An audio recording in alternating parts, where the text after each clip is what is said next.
Pourquoi certaines femmes portent les douleurs des autres? Bonjour à toi. Je suis si heureuse de te retrouver dans cet espace que nous construisons ensemble, épisode après épisode. Un espace rien qu'à toi, où tu peux enfin déposer les armes et être pleinement entendu.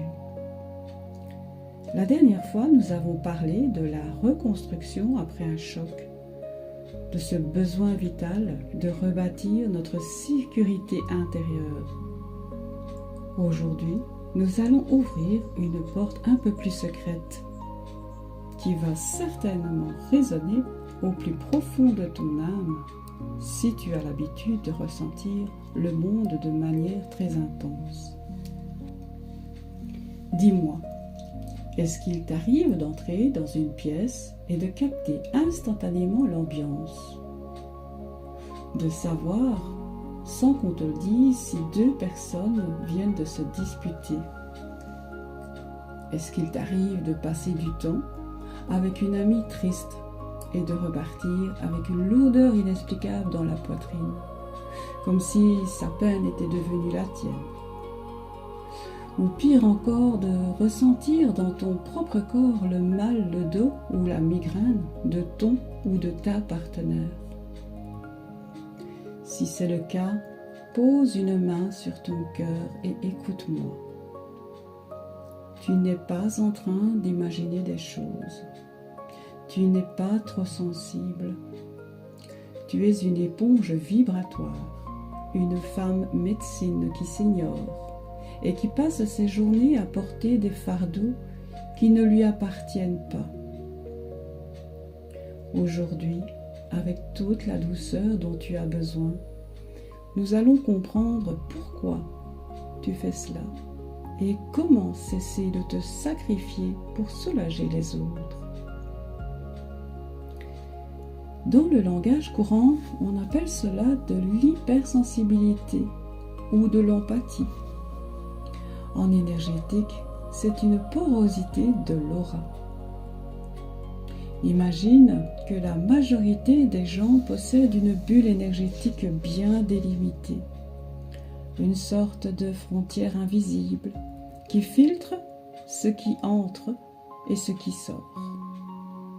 Toi, pour des raisons liées à ton histoire, à ton enfance, ou simplement à ta nature profonde, tu es né avec une bulle extrêmement fine, presque transparente. Tes capteurs sont grands ouverts. Ce qui se passe est fascinant et douloureux à la fois. Lorsque tu es en présence de quelqu'un qui souffre, ton système énergétique ne se contente pas de compatir. Il fait une lecture thermique et vibratoire de l'autre. Tu captes donc sa tristesse, sa colère refoulée ou ses angoisses. Et ton inconscient commet une erreur de traduction. Il s'approprie ces fréquences et les traite comme si elles venaient de toi. Le matin, tu te lèves légère. Et le soir, tu te couches écrasé sous un poids immense. La vérité, c'est que la moitié des émotions qui te traversent et te fatiguent durant ta journée ne t'appartiennent même pas. Tu es en train de nettoyer le paysage émotionnel de ton entourage au détriment de ta propre santé. Mais pourquoi ton système fait-il cela? Pourquoi accepte-t-il de devenir une déchetterie émotionnelle pour les autres? C'est là que mon rôle de thérapeute intervient, pour poser un regard lucide, mais tellement aimant, sur tes schémas. Souvent, les femmes qui absorbent tout ont développé ce mécanisme très tôt. Peut-être que dans ton enfance, tu avais un parent fragile, triste ou colérique. Pour te sentir en sécurité, tu as appris à scanner son humeur à chaque seconde pour anticiper la tempête.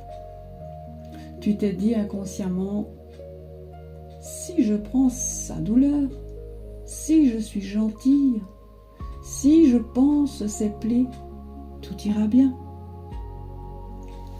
Tu as associé le fait d'aimer au fait de soulager. Tu as cru que pour être une bonne personne, tu devais souffrir avec ceux qui souffrent. Pourtant, j'aimerais t'inviter à regarder cette dynamique sous un autre angle. Lorsque tu prends la douleur de quelqu'un d'autre, est-ce que tu l'aides vraiment? Mais non. Tu l'empêches de vivre sa propre expérience, de traverser sa propre nuit pour y trouver sa force.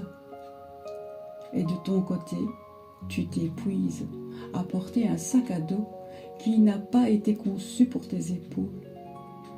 Tu n'es pas la sauveuse du monde, tu es la gardienne de ta propre vie. Alors, comment faire quand on aime profondément les gens, mais qu'on veut arrêter de s'asphyxier avec leurs ombres? La solution n'est pas de fermer ton cœur et de devenir indifférente. La solution, c'est d'apprendre à compatir depuis ton propre espace sans te mélanger. Voici 2 clés énergétiques fondamentales que je t'invite à pratiquer dès aujourd'hui. La première, la question magique. Dès que tu sens une émotion soudaine t'envahir, une angoisse, une tristesse, une fatigue foudroyante, pose-toi cette question à voix basse. À qui appartient cette énergie? Observe ce qui se passe en toi. Si tu ressens un soulagement immédiat, c'est la preuve que cette charge ne vient pas de toi. Dis alors simplement: je la renvoie à l'univers avec amour. Ce n'est pas mon histoire. Je la renvoie à l'univers avec amour. Ce n'est pas mon histoire. La deuxième clé, le filtre de la membrane. Avant de sortir de chez toi ou d'entrer en réunion, visualise ta bulle énergétique tout autour de toi. Imagine qu'elle n'est pas un mur de béton qui t'isolerait, mais une membrane lumineuse, un filtre intelligent.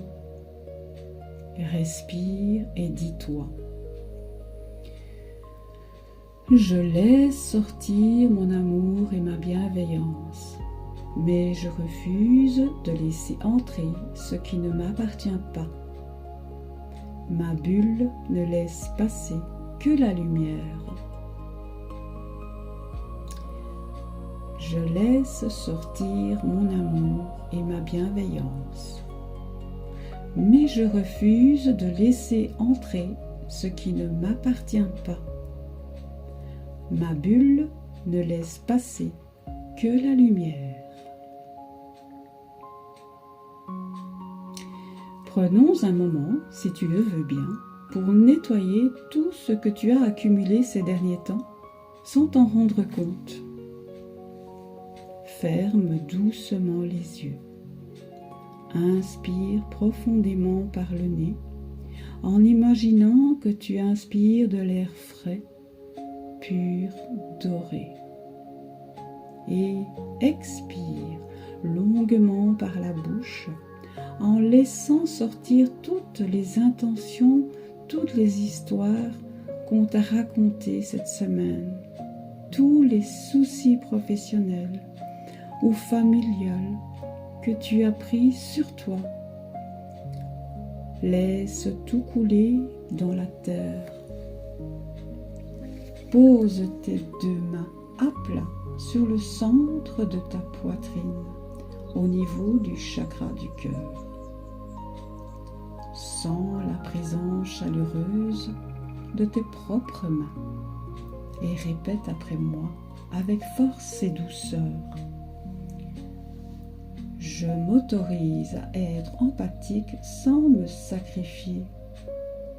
Je rends à chacun sa responsabilité et son chemin de guérison. Je choisis de m'habiter que ma propre vie avec amour et clarté. Je répète, je m'autorise à être empathique sans me sacrifier. Je rends à chacun sa responsabilité et son chemin de guérison. Je choisis de n'habiter que ma propre vie avec amour et clarté. Respire dans cet espace libéré. Regarde comme ta poitrine se soulève plus facilement lorsque tu ne portes que ton propre poids. Être une femme sensible est ton plus grand super pouvoir, à condition que cette sensibilité serve à éclairer le monde, pas à brûler tes propres réserves, ni même à brûler tes ailes. Tu as le droit d'aimer les autres depuis un espace de sécurité et de clarté. Dans notre prochain épisode, nous aborderons une autre facette de cet épuisement intérieur, la peur de décevoir et comment cette quête inconsciente de perfection finit par vider nos batteries. D'ici notre prochain rendez-vous, reste bien installé au centre de toi-même. Observe tes frontières. Prends soin de ta belle lumière et n'oublie jamais que tu es précieuse. Je suis Véronique, thérapeute énergéticienne.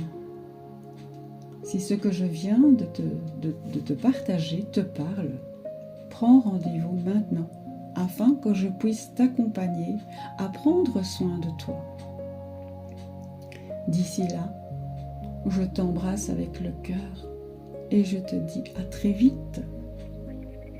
Et abonne-toi pour être averti des nouveaux contenus que je te propose. Et partage si tu penses que ça peut faire plaisir à une autre personne de ton entourage. Merci à toi. À bientôt.